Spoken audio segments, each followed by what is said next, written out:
Welcome to Faith and Freedom Fighters. I'm Robert Muise, co-founder and senior counsel of the American Freedom Law Center. And as usual, I'm joined by my fellow freedom fighter, co-founder, and senior counsel, David Yerushalmi. It's good to be back with you again after a 2-week hiatus. Today is Friday, September 10th, 2021. We typically record on a Thursday, but yesterday I was in Grand Rapids, Michigan, picking a jury for a trial scheduled next Friday. I'm defending 4 courageous Red Rose rescuers who are each charged with 1 count of criminal trespass for their actions last May at an abortion center in the city of Grand Rapids. Stay tuned for an update on that case following the jury trial next Friday. As I noted, today is September 10th, 2021. And 20 years ago tomorrow, Islamic terrorists, guided by fundamental principles of sharia-mandated jihad against infidels, attacked U.S. soil and killed thousands of innocent American civilians. Right? We all have pictured in our minds the planes going into the Twin Towers in New York and into the Pentagon. And then there was that failed attempt in Pennsylvania where some courageous passengers helped to thwart that terrorist attack. But that was not the end of the attack against our homeland. It was just the beginning. On September 11th, 2012, if you recall, Islamic jihadists stormed the U.S. Embassy in Benghazi, Libya, and brutally murdered 4 Americans, including the U.S. ambassador. That was under the Obama watch. 2009, homegrown Islamic terrorist Army Major Nadal Hassan killed 13 innocent people in cold blood while shouting Allah Akbar at Fort Hood in Texas. I believe Obama referred to that as workplace violence. At the Boston Marathon, we witnessed the work of Islamic jihadists, 2 brothers, who killed and maimed innocent American women and children simply because they were infidels. Islamic jihadists engaged in terrorist attacks in Garland, Texas, San Bernardino, California, Orlando, Florida, Chattanooga, Tennessee, and elsewhere. And our European allies have been the targets of multiple attacks as well. Now, just last month, we had 2 suicide bombers and a gunman attacked the crowds of Afghans flocking to Kabul's airport, transforming what was already a scene of chaotic desperation into one of horror in the final days of a horribly executed airlift for those fleeing the Taliban takeover of Afghanistan. That attack killed at least 90, likely more, Afghans and 13 U.S. troops. Afghanistan will now be a sanctuary for terrorists to launch attacks against American targets, thanks to the absolute incompetence of the Biden administration. So the threat is far from over, which is why we must never forget what happened on 9/11/2001. And I fear, with everything that happened in Afghanistan and the weakness of this administration, that we're going to see a continuation of these attacks against American targets. David, welcome. I'm sure you have some thoughts to share on 9/11 and where we stand today, and particularly in light of the Afghanistan debacle. And don't you love how this inept administration is now calling on the Taliban to have an inclusive government? That's what they're concerned about. I mean, this administration, they're pathetic, but they're dangerously. Dangerously so that they're pathetic. David, your thoughts on all of this? Well, we certainly shouldn't be surprised by the Biden administration. I think any patriotic American, and certainly those of us who lived through 9/11 as adults with a conscious memory of that time, understand September 11th tomorrow to be a solemn day and a day of introspection. It happens to be the Sabbath, the Jewish Sabbath, Shabbat, between Rosh Hashanah, the Jewish New Year, and Yom Kippur, the Jewish Day of Atonement, where we fast for 25 hours and do repentance. In fact, the 10 days from Rosh Hashanah through Yom Kippur are the 10 days of repentance. Our prayers are longer. We're focusing on improving ourselves. And this particular Sabbath is called Shabbat Shuvah, the Sabbath of repentance. And its focus is on just that. And for me, and I think many observant Jews around the United States and around the world, we will include within that Sabbath of repentance our own introspection on 9/11 and what it means to us. And I include not just the thousands who died, who were murdered in those events, but also the thousands that have been affected of first responders who went to the scene and put their lives at risk, breathing toxic fumes. I personally know of many members of the Jewish Hatzalah, the kind of private ambulance service that raced from Brooklyn into the city to provide their help and their ambulances and their equipment. The real problem, of course, and this is the introspection that we should all be having now, is pre 9/11, and in fact, post 9/11, the problem has consistently been that the United States is not prepared to understand that a large part of the Muslim world, and dare we say not all, but the Sharia adherent, the religiously devout that abide by Islamic law, are all at war with the infidel world. It's Dar al-Harb, the realm of war. And that's simply not questionable. That's from their own literature, their own speeches, their own text.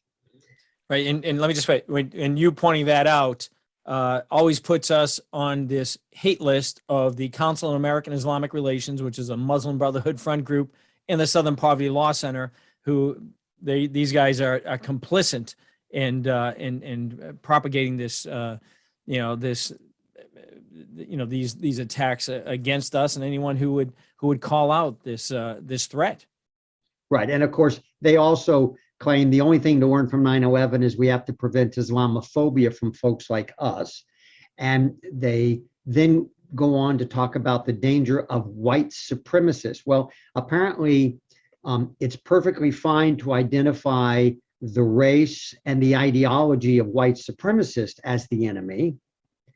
But when it comes to identifying the jihadist, the Islamic terrorist, the Sharia adherent, then it's somehow a morally reprehensible act. But if you don't know your enemy, and the reason why we must know our enemy, is the famous war theorist Sun Tzu teaches us, is if you don't know your enemy, then you don't know what motivates your enemy. To know your enemy is not just to shake hands and know what he looks like. It's to understand what ideology or belief system or theory of the world drives him or her to engage in war, to put their lives at risk, to win a battle. Because if you don't know what motivates them, then you can never understand what it's going to take to defeat them. Because as we know from the other famous war theorist out of Austria, Clausewitz, war is won based upon the ability, the material ability to bring the war to your enemy, the resources available, and the will to fight. Those are the two components. Without one or the other, the United States has the greatest resources in the world. But as we all know, with a bit of news and social media, we no longer have the will to fight. Now, having said that, the problem in the United States, and it was true pre 9/11, where we treated terrorism as a kind of criminal act and it wasn't involved with Islam, to the post 9/11 Bush II era, in which the first things out of the man's mouth after 9/11, after the Bush doctrine about preemptive war, if you're with us or you're against us, we're going to come after the terrorists. The very next, which was a good statement, the very next thing out of his mouth was, this is not a war involving Islam. This is a war against radicals. This is a war against those who would corrupt Islam. And that's false. Sharia adherent Islam, the Islam with any pedigree going back to the so-called Prophet Muhammad, that is the Islam followed by the global jihadist. A kind of peace-loving Islam, while it's certainly notable and plausible, is simply not the Islam practiced by the jihadists, and it's not the Islam with any pedigree. It has no real history to it. And there's been reform movements in Islam over the centuries that have come and mostly gone. For example, the golden era of Islam with all the universities and the intellectual efforts in neo-Aristotelian thought, et cetera, those got pushed aside by the Sharia adherent Muslims, and it's not dominant in the Muslim world. So that's number one. And we're right back at that. We're right back at this notion of this is not about Islam. This is about, radicals or terrorists or what was the term again that Obama used? Extremism or something along those lines. I don't remember what it was. And that is really the issue. And as we move forward, the fact that you can't talk about Islam with everything that we've heard about Afghanistan, there's not a single word about the driving ideology, the theory behind their war, the Taliban, ISIS, Al-Qaeda, which of course, to your latter point, Rob, is the absolute stupidity and criminal willful blindness by the Biden administration, which is not new. It was under every administration previously, that somehow the Taliban is different than ISIS or Al-Qaeda. It's not. It follows exactly the same Sharia. They might use different tactical tools to achieve their end, but they want a global caliphate and they want the destruction of Western civilization. Yeah, and this, as I mentioned, and just to highlight the willful blindness, and I agree, this is criminal willful blindness. The very idea that the State Department said, well, we're going to send them a strongly worded letter and demand that they have an inclusive government. I mean, it's just, are they? You see the videos and stuff coming out of Afghanistan now, where they're whipping women in the streets who dare to protest or dare to. I mean, women are second-class citizens at best under Islamic law, and it's just this left wing. They want to export all this nonsense that they're trying to ingrain in our universities over there, and they're just not having any bit of it because it doesn't fit within their their religious code, and nobody should be surprised to see what we're seeing going on in Afghanistan right now.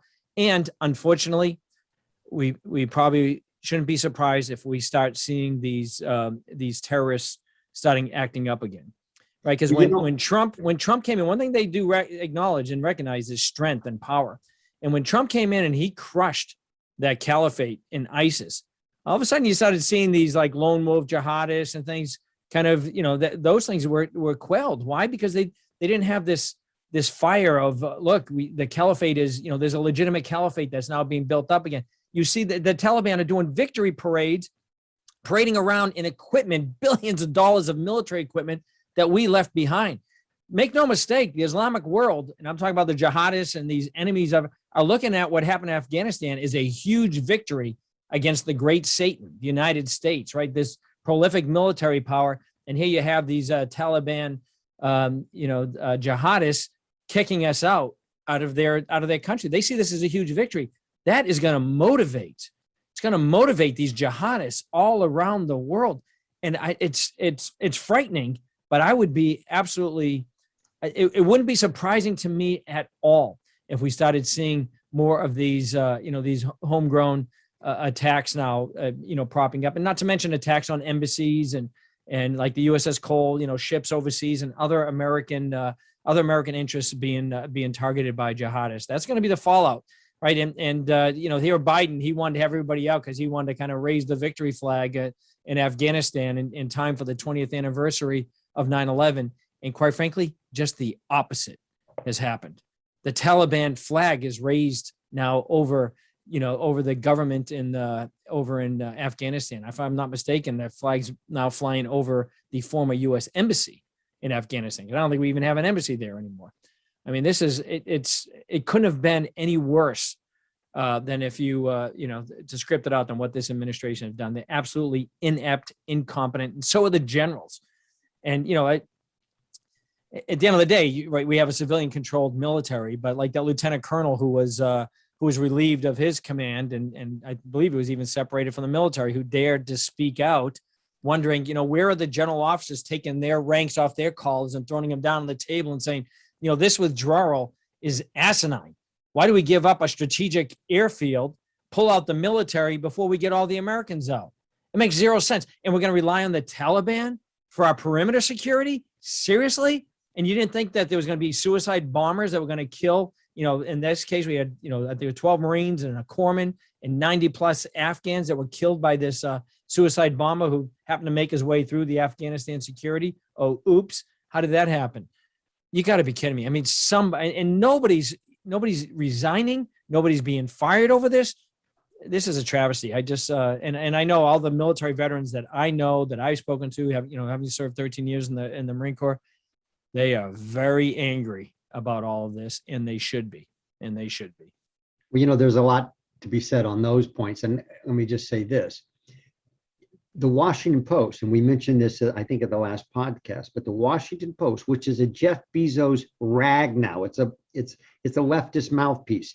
It's not even the Washington Post of my day and Watergate. This is a Washington Post left-wing mouthpiece. They published a report, and the Biden administration did not deny it, that the Taliban offered the U.S. military during the pullout to remain control of Bagram and Kabul. And as military analysts have said, we could have maintained control of Bagram and a corridor. We didn't have to maintain this huge urban area, which is difficult to be sure, but we could have maintained Bagram and a corridor into the civilian air base and had both air bases. Bagram is huge and had all of the equipment. But the U.S. government said, no, we just need the airport. And that has led, and Rob, as you know, we've been approached by Christian groups, Christian aid workers who were in Afghanistan to protect Christians, about groups left behind, that it's been reported in the media. And they were being denied State Department clearances so that their own private planes with former special ops folks could get in and get them out. The State Department was giving them, and the DOD was giving them, nothing but runarounds. And latest reports are that some of those efforts are paying off now, but with no help from the U.S. government. These people have been left on their own. U.S. citizens there for good and valid reasons. And the argument that the State Department came out with, well, we gave warnings to these people to leave. Well, you get warnings if you visit Israel during a terrorist attack to leave. And more importantly, many of these Christian aid workers protecting other Christians from the slaughter of Muslims and the enslavement and the rape of Muslims on these Christians were in villages that you just didn't have communications. What was the State Department doing? Sending them a carrier pigeon? I mean, it's absurd to say that they were warning American citizens. All that being said, the fundamental issue is not that Rob and I are here claiming that, you need to have a forever war. What we saw in Afghanistan, we saw in Iraq, and we saw initially in Vietnam, and that is this idea that if you get into a hostile country and you can beat up on your enemy militarily, then you can go to the civilian population and somehow entice them to embrace your Western civilization that's fundamentally based upon two precepts: liberty and prosperity, i.e. democracy and capitalism, or market-based economies. And the reality is the Muslim world doesn't embrace en masse those two principles. And when Bush II came in and tried to engage in nation building in Iraq, he lost that case dramatically. And even General Petraeus's counterinsurgency, which is a kind of modification of nation building, it is, let's go in and kind of cut deals and throw money around and buy off the tribal chiefs and get the sympathies and the empathies of the local folks with a lot of money and education and so forth. And we can entice them to help us in counterinsurgency to where we can bring a level of the level of violence down to where it's essentially nominal. But that doesn't work either, because it's still based upon the premise that you can somehow get the civilian population to continue to embrace your view of the world once you leave and stop throwing money around. And it doesn't happen. And that was the problem in Afghanistan. Afghanistan warped from going after the Taliban and Al-Qaeda to nation building. And I'll let Rob, as the military man, speak more to the question of how you can deal with these Islamic hotspots, these war zones, where they're using them as bases. But the idea that this now being that, counterinsurgency was the term de jure of the Bush II administration. Now, what is the Biden term de jure? Over the horizon, right? Over the horizon defenses, that somehow we can keep our bases and our ships and everything, based out of the Far East or Europe, and we can somehow reach over the horizon. Well, we were at the Bagram Air Force, and we couldn't reach over the next hill to do the job necessary in Afghanistan. Well, I think Andy McCarthy, our good friend, we mention him all the time. He's been writing about this, about the Afghan, and I agree. These forever wars, and you see all these commercials, Wounded Warriors and things. You see all these, these men and women who literally have left pieces of their lives and their bodies over there in Afghanistan, and you always like, for what purpose? I think there is a national strategic interest in counterterrorism. And this over the horizon is only good if you have eyes on the ground, right? You need to have the intelligence to be able to attack with these drone strikes, to be able to attack effectively with these air strikes. And, having some semblance of a presence there in Afghanistan, not to nation build, but to have, a base or some operation there. And unlike, we have, troops still in Germany, troops in, Korea, at the DMZ and all those things. Those places are a little bit different though, right? Because you're not going to have these constant like terror attacks on the perimeter like you would likely get in Afghanistan. So there is a unique aspect about having boots on the ground, as it were, in Afghanistan. But I think that is in our strategic interest. It doesn't need to be what we've been doing, and with this nation building and everything else, which is causing troops to get killed by the IEDs and everything else all around.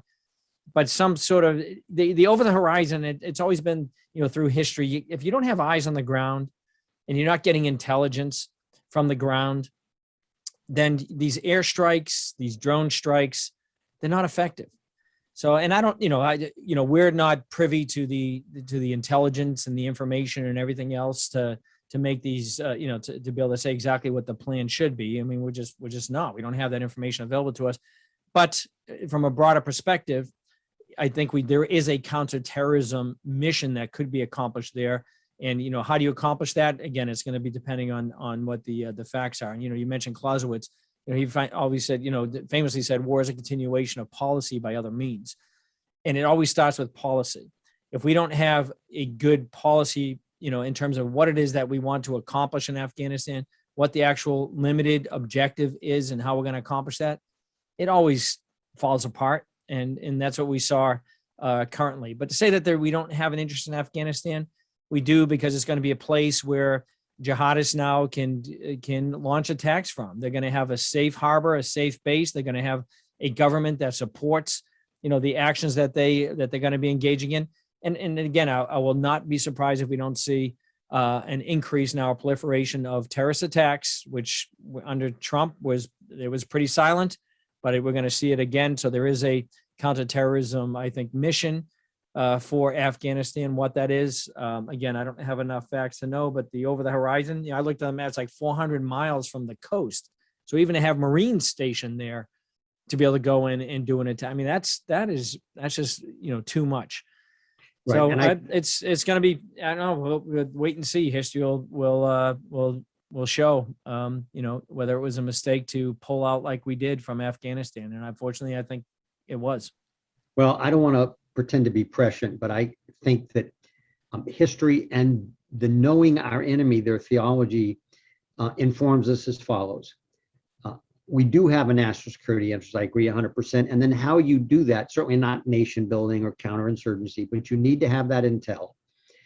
The reality is, what's going to happen in Afghanistan is that part of the Taliban that's interested in accessing the billions of dollars that are sitting in accounts that the US and the Western governments threw at the previous Afghanistan government, they want that money.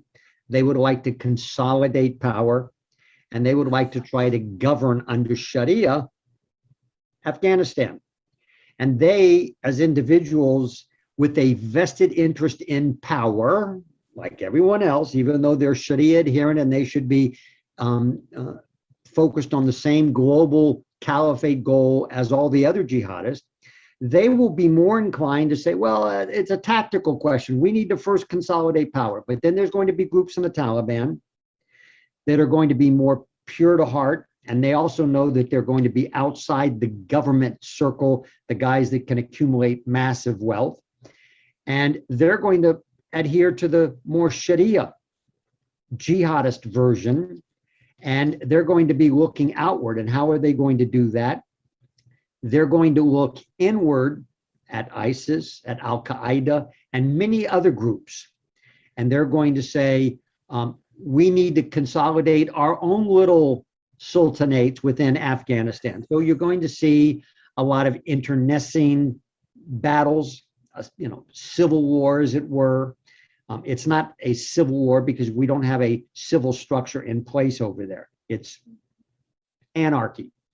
But you're going to have those who are going to be far more Sharia purist, and they're going to go to battle against the less purist who have access to the Afghanistan government power and money and so forth.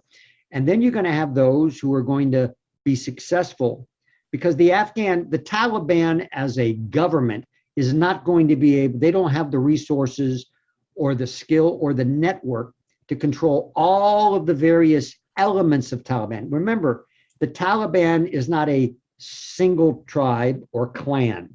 It is a network of clans and tribes that have their own power structure, their own hierarchy.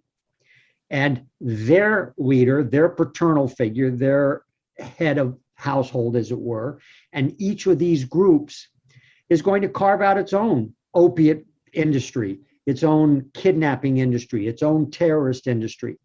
And Al-Qaeda and ISIS and other like-minded groups, those aren't the only two, including parts of the Haqqani network, are going to find the most hospitable environment within Afghanistan to do over-the-horizon attacks on the US and Western targets, including Europe.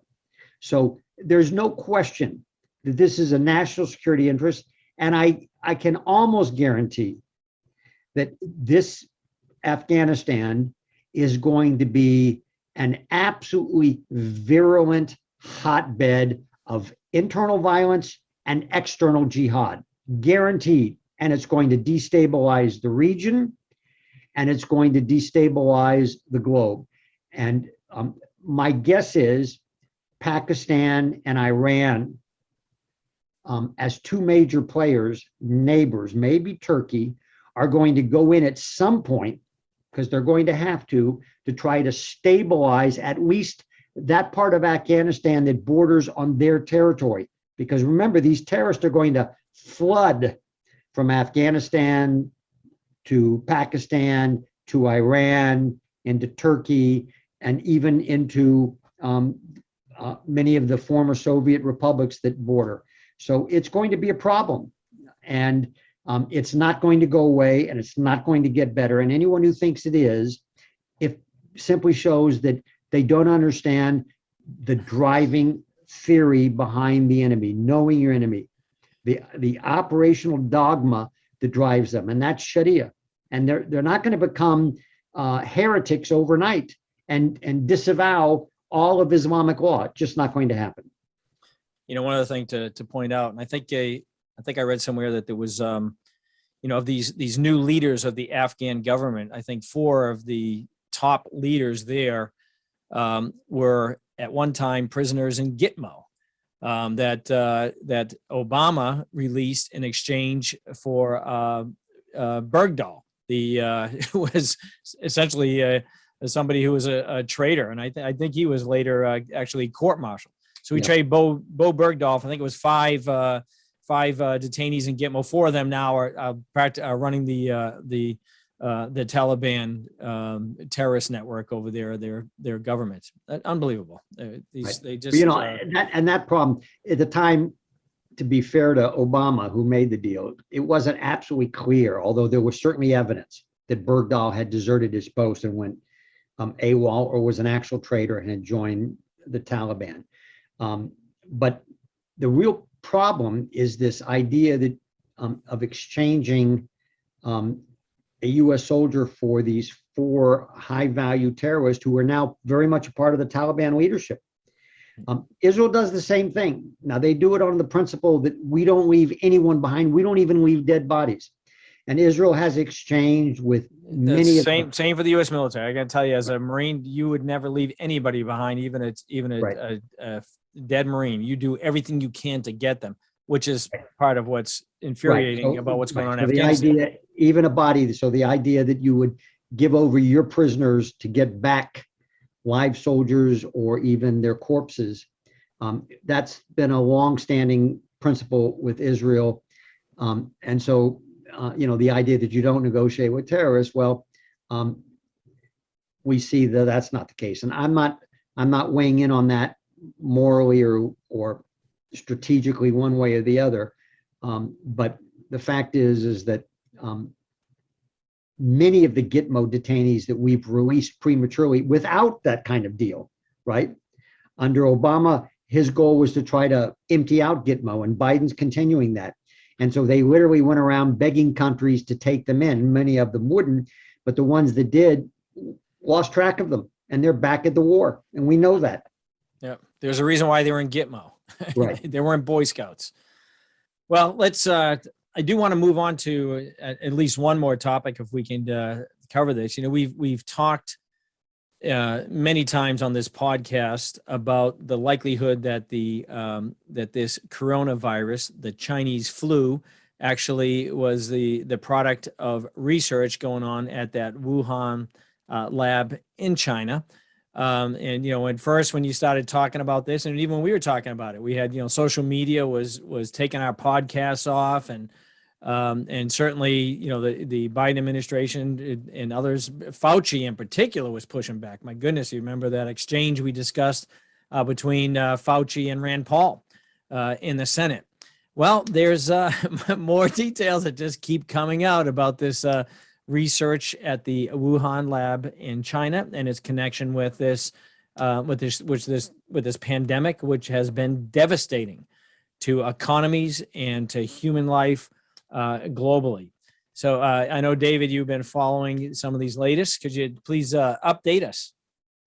Well, what's interesting is that many of you might know Glenn Greenwald, the name. Many may not. Glenn Greenwald is a investigative journalist, and in his past life, he's very libertarian-esque, and so he's very much into exposing the secrets of governments, and understands the threat of the corruptibility of power. And so, for example, he sings the praises of who were the last 2 whistleblowers, so-called, the traitors. The one guy is in some embassy, I forget their names, but the two big folks that are, one was with the WikiLeaks, in the army and released, the WikiLeaks, right? So and he's very much into that.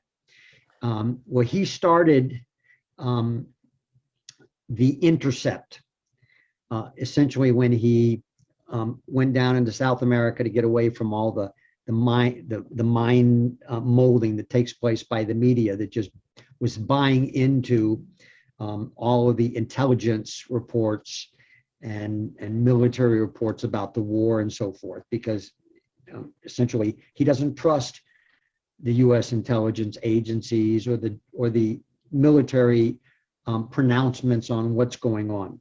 So, but eventually he was too hardcore for the Intercept, and they started going left when Obama was in power. So he ended up leaving his own online journalist organization, and he's a prominent journalist, and the Intercept was a prominent platform online for this kind of journalism.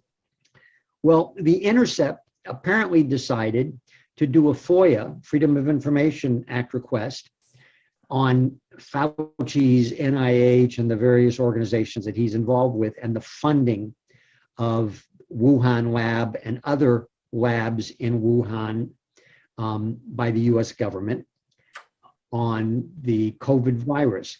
And apparently their motivation was to prove that Rand Paul and others who were accusing poor Dr. Fauci of having lied to Congress and the American people about not funding gain of function, that very dangerous type of virus research, was false. In other words, they wanted to debunk the theory that the US had funded. So they did a FOIA.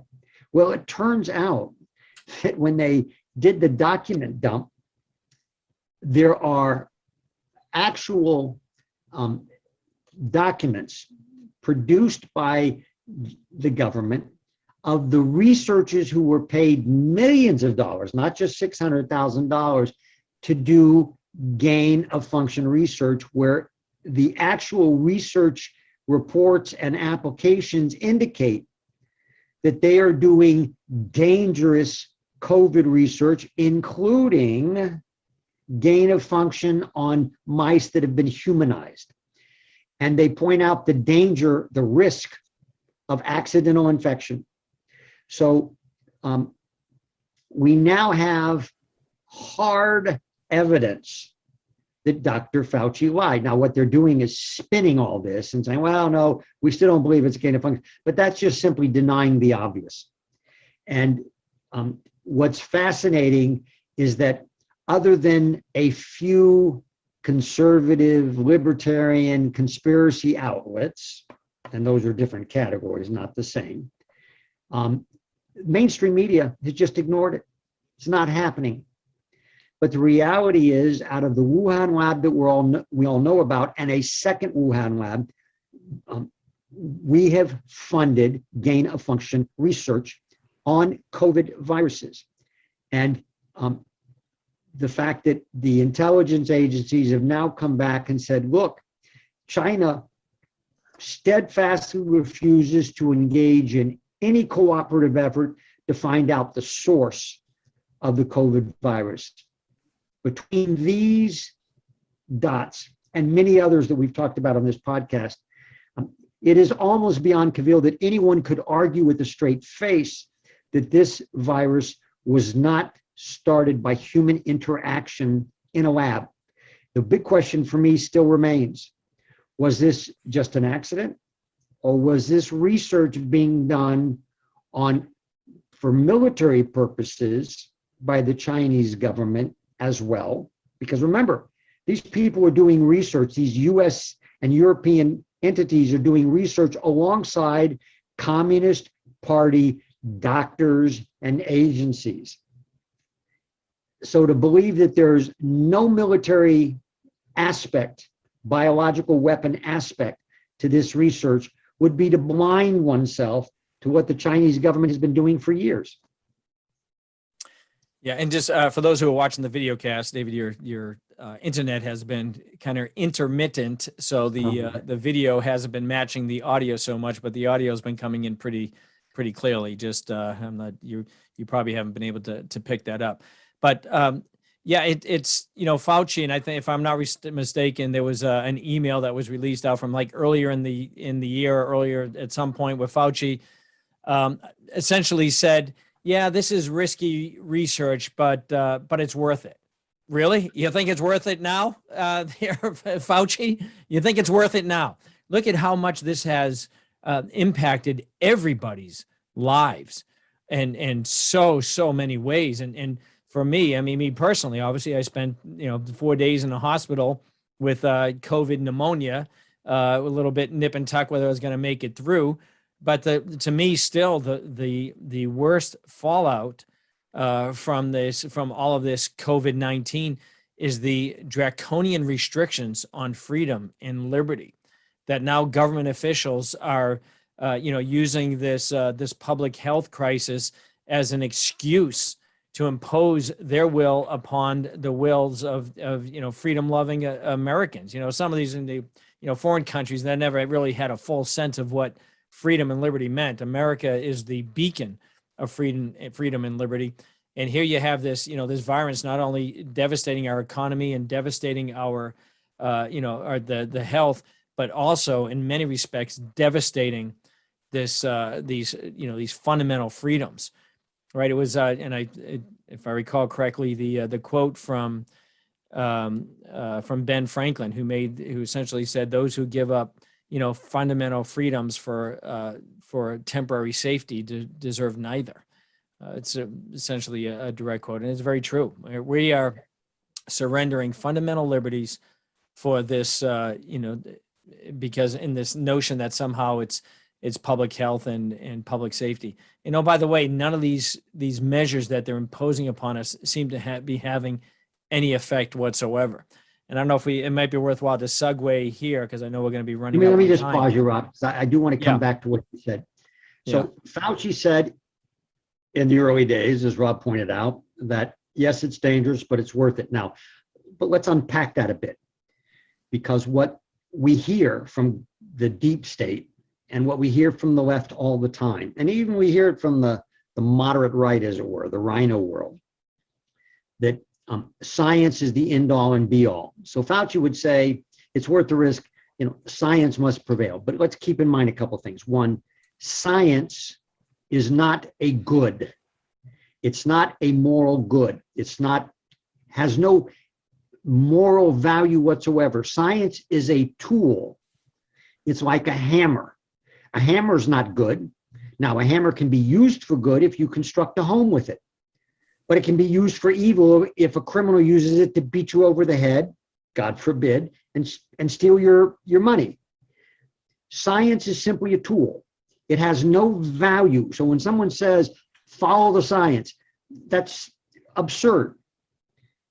You can use science as a tool to understand the world, but science doesn't tell us what Fauci was engaging in when he said, it's dangerous, but it's worth the risk. In other words, the science work is dangerous, but it's worth the risk. And what he means to say is if you balance the risk of a virus that goes viral because of an accident, or because one of the workers is a bad character and wants to see what'll happen. There's arsonists out there. It happens all the time, people. That risk, when balanced against the knowledge that science can gain regarding how to develop vaccines and how to respond to pandemics, it's worth the risk. What was he engaging in? That balance of risk versus benefit is not science. That's public policy. That's not science. It's the use of science data to help weigh risk and benefits. But the weighing is simply a human being making a judgment call.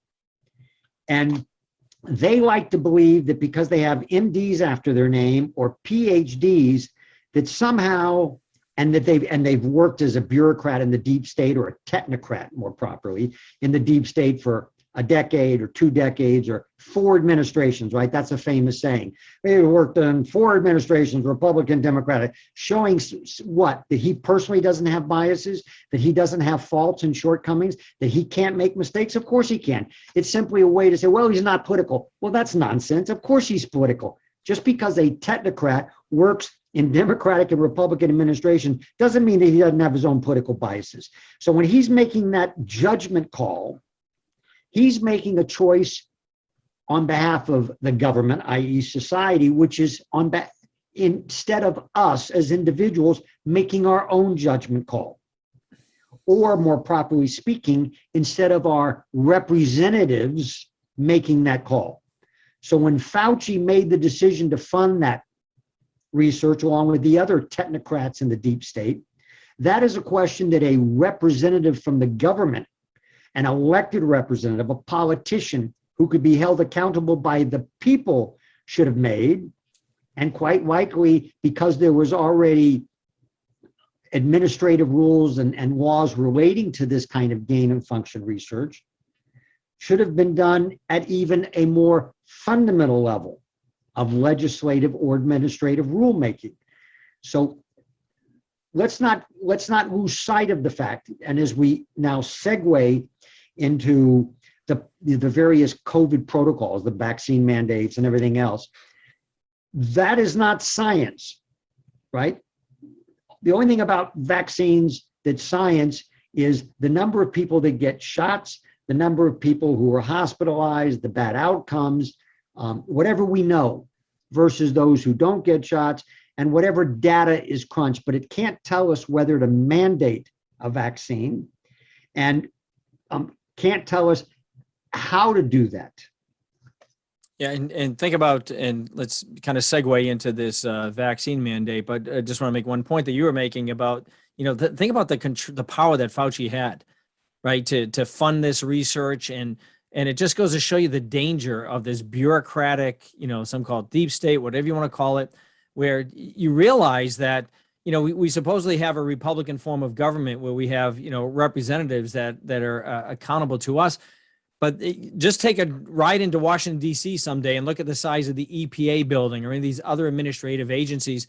And there are people in there that are making decisions on issues that we have no idea who they are, nor do they have any oversight on these people. It is remarkable. We've allowed this government to grow so big that it takes on a life of itself that we really don't have a measure of control. Look at what they did with the whole Trump administration. It's supposed to be his branch, his executive branch, and they were doing everything they could to undermine what he was trying to do. So let me I just raise another very good topic, and I think it's worth a drill down. Yeah. When I was a young college student, goodness, now 40 years ago, and a young law student, we still talked about, and papers were still being written about what President Eisenhower warned when he left office about the military-industrial complex. Now, it was corrupted back then. The left used it and the right poo-pooed it. But there's a legitimate argument that he was making. When you have the higher echelon political generals knowing that when they leave office, when they retire, with their wonderful benefits, they go into the military industrial complex, the private sector, and they interface and relate with and socialize with their dear friends who are still in the Pentagon and still making the procurement decisions and the war decisions. And there is a symbiotic relationship that goes back and forth. Now, it could be for good and it could be for evil, but remember, we're talking about human nature. And that's what Eisenhower was warning against. Now, where else do we see it? We see it in all the government agencies in Rob's and my world, the legal world. So, for example, SEC lawyers who review various SEC offerings, et cetera, and those who sue for violations of SEC regs, and that's a very powerful agency, because all the big companies are public companies and are regulated by the Securities and Exchange Commission. So those bureaucrats and those lawyers, where did they go after they've cut their teeth typically? They've worked there for 10 years, 15 years. Where do they go? They get a job as a senior partner. They get to skip right over to the senior partner level of the big mega firms that represent the big companies. And what do? They interact with their buddies over at the SEC during litigation, before litigation, because that gives them enormous power. Now, what they argue is, well, we're hiring these former SEC officials because they have such knowledge and expertise and they're great lawyers. And that's certainly true in some cases, but it's mostly true that they're being hired for their relationships, because relationships, biases drive human interaction more than facts and the law. We see it with the judges. Where do judges go when they retire? Well, they either go into mediation and arbitration, or oftentimes to the big law firms where they sit as titular heads. They don't actually have to work. They might do some rainmaking, but they're relationship people. The same is true of the deep state. Now, Fauci has said, I'm a lifer. He stayed in power. And there's something to be said for that. But who is he relating with? He's relating to individual friends, colleagues, his co-scientists who have left government and moved either into big pharmaceuticals, big nonprofit research companies like this company that did all that gain of function research that got the millions of dollars. How did they get all that money? Do you think that Fauci doesn't know the head of that company extremely well? I venture to say that they socialize together. I don't know that, but I would be surprised if they didn't. And when we saw the emails between Fauci and many of the people in the industry and other scientists out there, either in academia or in nonprofit organizations, what did you see? You saw a chit-chat friendliness. Wasn't a highbrow professionalism. It wasn't talking about the risk. It was talking about creating the right narratives about this not being too dangerous. The same kind of biases. And so you have this symbiotic relationship between the deep state technocrats and bureaucrats who have enormous power because they operate behind an anonymous curtain until a pandemic comes and they get to do their press releases like Fauci. But before this pandemic, who knew of Dr. Fauci other than the people that he interacted with? The power brokers. They have this relationship with their colleagues and their friends in other sectors that drive their balancing of the risk and benefit decisions. And that's the danger, that it's not being driven by an objective, factual, scientific analysis of the risk and benefits.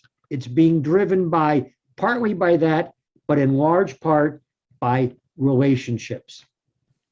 Yeah, and these COVID mandates, we just saw yesterday Biden come out with this vaccine mandate now for federal employees and businesses of 100 or more employees. I mean, just, and no consideration, for example, of people who might have natural immunities. That's never considered.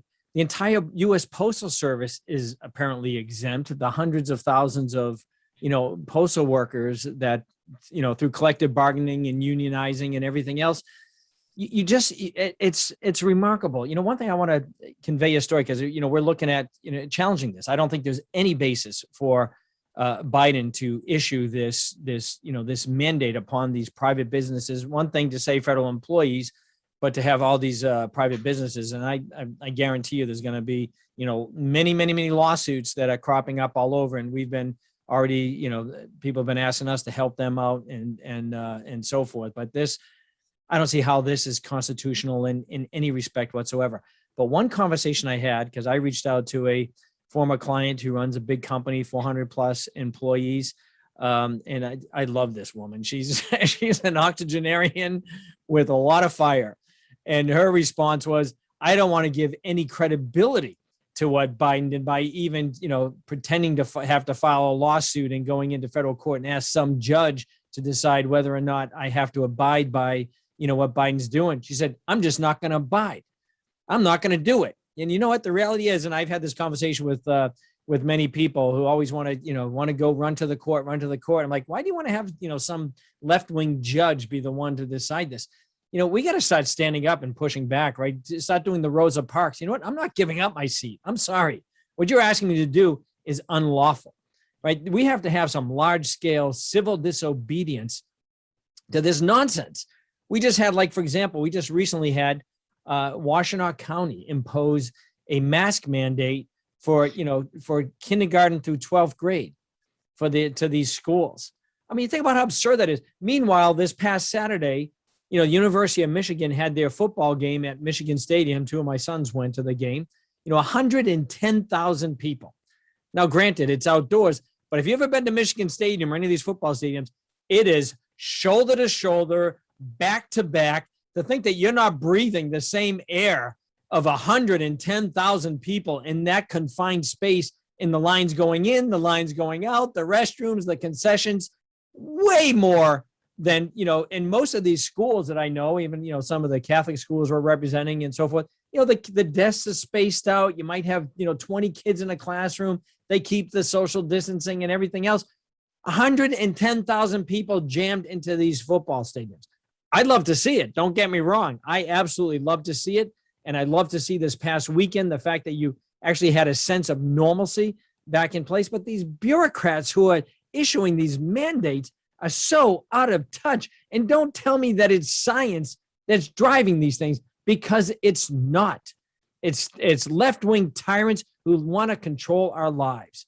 And not only, we're going to be filing the lawsuits and doing the part we do, but I urge all our listeners, you guys need to push back and fight back. Tell your school, no way, my kid's not wearing a mask. I heard one parent wrote a letter to the school and said, my kid's not wearing a mask. And if you touch him or do anything to him, I'm going to call the police on you guys.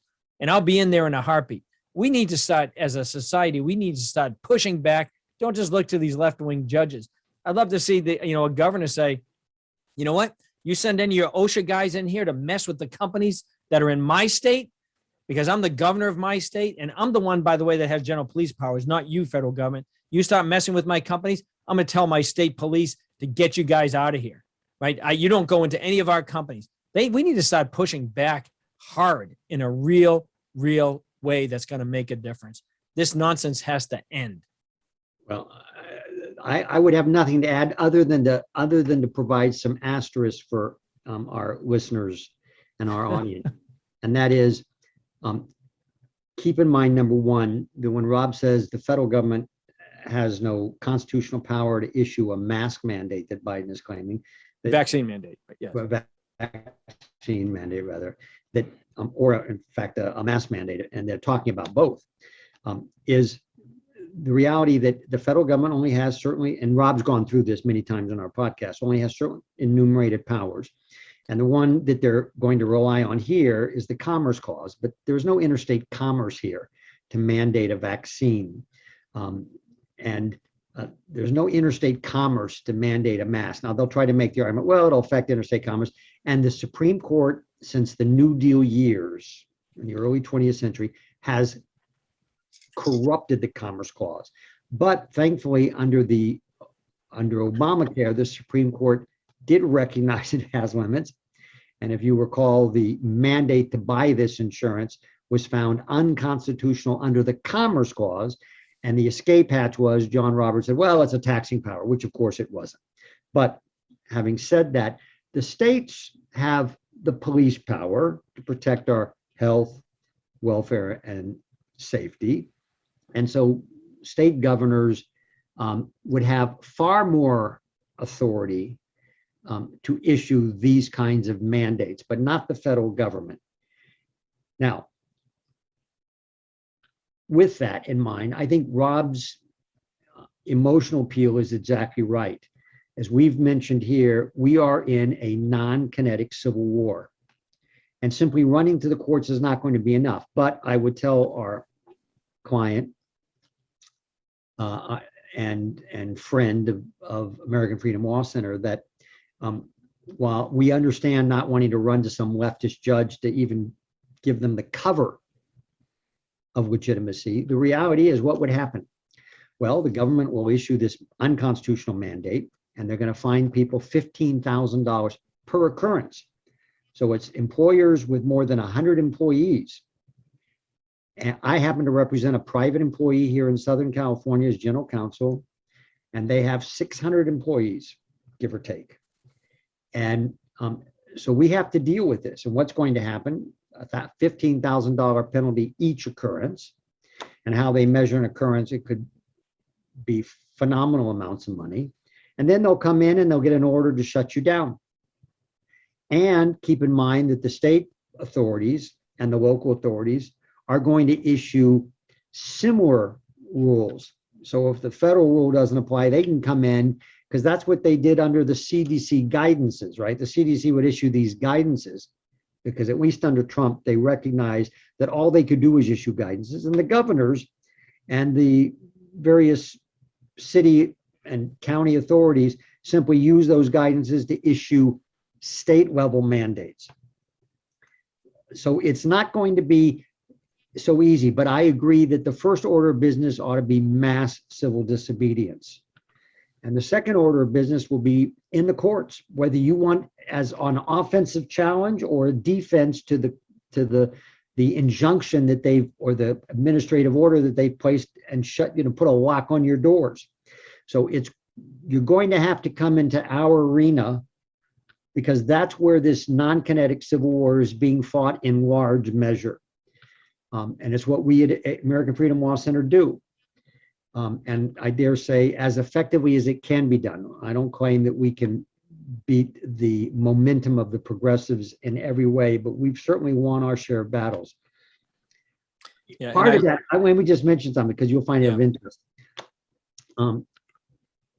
Clients of mine, principals of this company that has 600 employees, their young child went to a very good public school in a very wealthy community here in Southern California. And with all the mandates and the critical race theory being taught to their young, fourth grader, third grader, they turned to Rob and, asked, because Rob's family has homeschooled all of their 12 children. And I assume many of your 12 grandchildren are going to be homeschooled as well. All of them so far. Yeah. So, but they looked into that, but they figured, they're running this big privately held business. So they took their child out of the public school, and they told them, because you taught this critical race theory to my child at that age without even telling the parents, and the public school officials simply thumbed their nose at them. They put the child into a private school, private Catholic school, in fact. But the private Catholic school has got the vaccine mandate or twice a week testing. So they yanked this child out, and the child is now homeschooling using the same program, Rob, that you recommended. I saw all the books on the table the other day when I was in their home, and they've just decided it's worth it. If one of them has to be home to work with their child, they're going to do it. This child is bright and self-starter, so it'll be a lot easier than some parents. But that's the kind of behavior. Take the children out of the public school system at the very least. No child should be in a public school system based upon what they teach and given these mandates. And you're going to find the private school is going to be no better. And if that were one result, look at the ramifications. If massive numbers of parents took their children out and started to homeschool them, and maybe Rob can put up a link to his homeschooling course. The fact is that would devastate the National Teachers Union, which is one of the most powerful, progressive, critical race theory, vaccine, mask mandating lobbyist groups in the country with enormous power. And that would have repercussions across the social fabric if the public school system started to collapse. And it would allow charter schools and others to really step into that void and make a difference. And for the inner city children, because that's what they're going to go, oh, you're destroying the education. No. Take that monies you spend on public schools and provide it for tuition for these children and let them develop their own private school systems or their own homeschooling and all sorts of other mechanisms, right? It doesn't even have to be a school. You could have people who set up a kind of contract homeschooling where someone with the time is willing to go in and put 5 or 10 children together from neighborhood homes and go into rotate around the homes and use the homeschooling program to teach these children. I mean, there's all kinds of market possibilities. Right. Well, the thing with civil disobedience, often comes penalties, right? And so if you're going to reject this attempt by Biden, you might get penalized, and then you challenge it at that point in court. When Rosa Parks, refused to give up her seat, she was violating a law. Martin Luther King wrote that famous letter from the Birmingham jail. Well, he was in the Birmingham jail because of civil disobedience. So sometimes it's going to take, perhaps some punishments to push back and to change this tide of these leftists who just keep wanting to control our lives. So, but yeah, so I just think it's going to take a lot of people standing up and doing things, taking action, and not just relying on the courts to resolve this. And even the civil rights movement's a good example. You had Marshall, who was always pushing for just do things more peacefully and in the courts, and you had Martin Luther King, who was like, let's bring it into their homes and on the the television sets, and let's protest, let's march. And it was a combination of those two things that really gave the success in many respects to the civil rights movement. So there's some lessons to be learned there. Well, that is all the time we have today. I think we actually probably went a little bit over than what we normally do, but we always look forward to our discussions, and we thank you all for joining us. As you know, our video casts are posted on our Rumble and YouTube channels, and our podcasts are posted on Spotify and Stitcher and wherever you can find podcasts. If you like the content, please follow us, and please spread the word.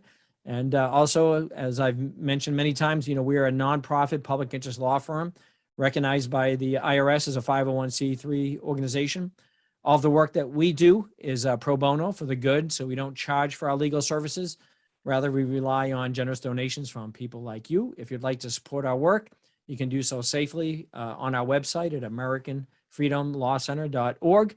All donations are tax deductible to the full extent of the law. We thank you again, and as always, may God bless you, and may He continue to bless America. Amen.